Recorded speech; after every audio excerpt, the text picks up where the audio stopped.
महायुतीच्या उमेदवार नवनीत राणाजी यांचा उमेदवारी अर्ज सादर करण्याकरता व्यासपीठावर उपस्थित महाराष्ट्राचे लोकनेते माननीय देवेंद्र फडणवीस जी,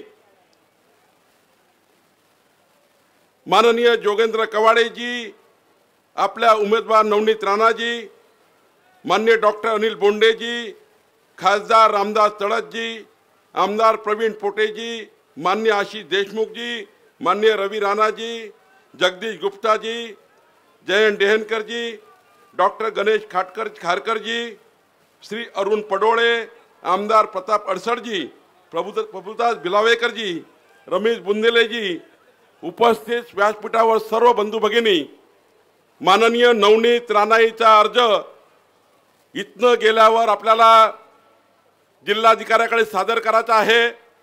काय तुम्ही अजूनही पालकत्वाची वाट पाहताय? 95,000पेक्षा अधिकच्या कुटुंबाचे आयुष्य आनंदाने भरले आहे। आजच कॉल करा आणि मिळवा फर्टिलिटी ट्रीटमेंटवर सूट आणि सर्वांना द्या आनंदाची बातमी। बंधू भगिनींनो, मला अभिमान आहे की महाराष्ट्राच्या लोकसभेमध्ये माननीय नवनीत राणाजींनी मागच्या 5 वर्षामध्ये अमरावतीच्या लोकसभेच्या विकासाकरता 534 प्रश्न उपस्थित केले। मोदीजींच्या सरकार समोर 534 विकासाचे प्रश्न मांडण्याचा प्रयत्न नवनीत राणाजींनी केला। 113 चर्चामध्ये नवनीत राणांनी भाग घेतला। 113 चर्चामध्ये नवनीत राणांनी भाग घेतला आणि मला अभिमान आहे की माननीय नवनीत राणाजींनी खऱ्या अर्थाने उद्धव ठाकरेजींना, मी आयुष्यामध्ये अनेक नेते बघितले पण महाराष्ट्रामध्ये असा एक मुख्यमंत्री बघितला ज्यांच्या खिशात 2.5 वर्ष पेन नव्हता, जो मुख्यमंत्री 2 दिवस सुद्धा मंत्रालयात आला नाही, विधानमंडळात आला नाही। पण नवनीत सारख्या एका नारी शक्तीला हनुमान चालीसा करता हनुमान चालीसा म्हणायचा होता। जर देवेंद्रजी मुख्यमंत्री असते, जर देवेंद्रजी 2019ला मुख्यमंत्री असते, देवेंद्रजीच्या पाठीत खंजीर खुपटला गेला, भाजपच्या पाठीत खंजीर खुपटला गेला, देवेंद्रजी मुख्यमंत्री असते आणि त्यांनी महाराष्ट्रातल्या कुठल्याही कार्यकर्त्यांनी म्हटलं असतं, माननीय मुख्यमंत्री देवेंद्रजी, मला तुमच्या घरासमोर मुंबईमध्ये हनुमान चालीसा पठण करायचं आहे, तर देवेंद्रजींनी व्यासपीठ दिलं असतं आणि हनुमान चालीसा पठण करण्याची परवानगी दिली असती। पण उद्धव ठाकरेंनी मताच्या लांगून चालना करता हिंदुत्वाचा विचार सोडून नवनीत राणांना मुंबईमध्ये आल्याबरोबर 14 तास कोठडीमध्ये ठेवलं। विचार करा, एक महिला 14 तास कोठडीत उभी राहते, ती जेरबंद असते, 14 तास तिला पाणी प्यायला सुद्धा बाहेर निघू दिलं जात नाही, पाणी सुद्धा 14 तास दिलं नाही आणि 14 तास त्या कोठडीमध्ये उभं ठेवलं। काय हालत झाली असेल त्या नारी शक्तीची। खरं तर आज मला जास्त बोलायला वेळ नाही आहे, देवेंद्रजी मांडणार आहे, पण या महाराष्ट्रातनं या पद्धतीचा नारी शक्तीचा अपमान करण्याचं काम त्या काळामध्ये उद्धव ठाकरे आणि काँग्रेस सरकारने केलं। बंधू भगिनींनो, या ठिकाणी एवढंच सांगेल, आज या ठिकाणी माननीय देवेंद्रजी आले आहेत। 2014 ते 2019 मध्ये मुख्यमंत्री म्हणून या महाराष्ट्राला, या विदर्भाला, या अमरावतीला खऱ्या अर्थाने न्याय देण्याचं काम देवेंद्रजींनी केलं।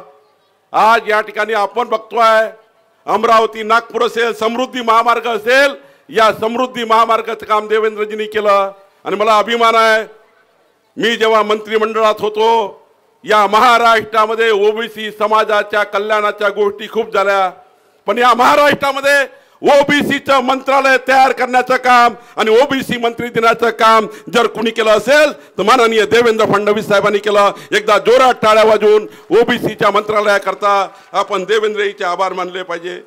बंधू भगिनींनो, मला या ठिकाणी एवढंच सांगायचं आहे, नवनीत राणाजींनी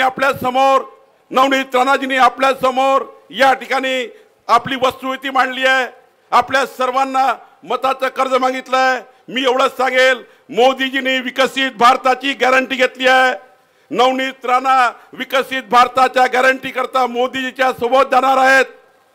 बंधू भगिनींनो, आपल्या सर्वांना माझं निवेदन आहे की आपण सर्वांनी 26 तारखेला मोदीजीच्या विकासाची गॅरंटीवर आपण घरोघरी जाऊन मोदीजींच्या विकासाच्या गॅरंटीला, विकसित भारताच्या संकल्पाला साथ देणार की नाही देणार आहे?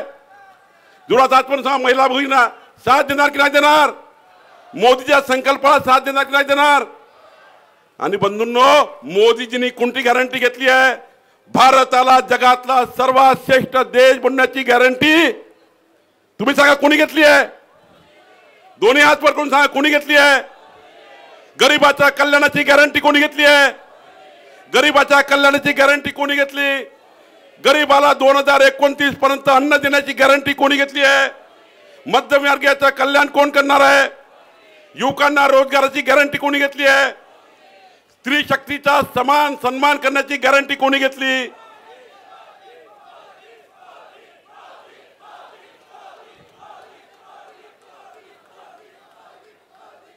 विकासाचे संकल्प करणारे कोण? पारदर्शक सरकार देणारे कोण? भ्रष्टाचार मुक्त प्रशासन देणारे कोण? जनतेचा सन्मान करणारे कोण? महिलांचा सन्मान करणारे कोण? जनतेचा विश्वास संपादन करणारे कोण? सबका साथ सबका विकास करणारे कोण? मोदीजी आहे ना. नवनीत नानाजी काय करणार आहे? मोदीजी तिसऱ्यांदा जेव्हा प्रधानमंत्री पदाची शपथ घेतील तेव्हा नवनीत राणा अमरावतीचा हात वर करून त्या ठिकाणी उभ्या राहतील. तो दिवस आपल्याला सन्मानाचा दिवस असणार आहे. तो दिवस आपल्याकरता सन्मानाचा दिवस असणार आहे. आठवा तो दिवस की मोदीजी तिसऱ्यांदा प्रधानमंत्री पदाची शपथ घेतली आहे. 400 पार झालेले आहेत आणि अमरावतीच्या खासदार नवनीत राणा सोबत नवनीत राणा कमळाचं फूल घेऊन त्या ठिकाणी उभं राहणार आहेत. आठवा तो दिवस बिंदांनो. आणि म्हणून माझी विनंती आहे, तुम्ही मोदीजीची गॅरंटी घरोघरी पोहोचवणार का? जर जोरात हात करून सांगा, गॅरंटी पोहोचवणार आहात का? मोदीजींचा नमस्कार घरोघरी सांगणार का? मोदीजींचा नमस्कार घरी घरी पोहोचवणार का? नवनीत राणांना 14 दिवस जेलमध्ये, नवनीत राणांना 14 दिवस जेलमध्ये, 14 घंटे कोठडीमध्ये ज्यांनी टाकलं त्याचं काय करणार आहे? त्यांचं काय करणार आहे? त्यांचं काय करणार आहे? त्यांचं काय करणार आहे? करणार आहे ना. मग 26 तारखेला सकाळी झोपून उठा.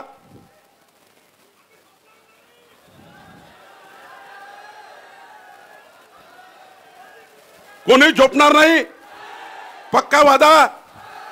26 तारखेला सकाळी आपापल्या गावामधनं, आपापल्या बूथ मधनं 80% मतदान मोदीजीची गॅरंटी आणि नवनीत राणांना मिळवून देण्याकरता. एकीकडे मोदीजींनी नवनीत राणाची गॅरंटी घेतली आहे आणि महाराष्ट्रात देवेंद्रजींनी नवनीत राणाच्या पत्रावर महाराष्ट्रातनं विकासाची गॅरंटी घेतलेली आहे. दोन मोदीजी आणि देवेंद्रजी नवनीत राणांच्या मागे उभे आहे. दोघांच्याही मोदींच्या गॅरंटीवर माननीय देवेंद्रजींच्या सहकार्याने या अमरावतीचा विकास करण्याकरता नवनीत राणांच्या पाठीशी आपण सर्वांनी उभं राहावं एवढीच विनंती आम्ही आपल्याला करतो. या महायुतीचे सर्व पक्षाला मी आज जास्त वेळ यांचा सर्वांचे नाव घेऊ शकलो नाही, पण सर्व पक्षाचे मी आभार मानतो.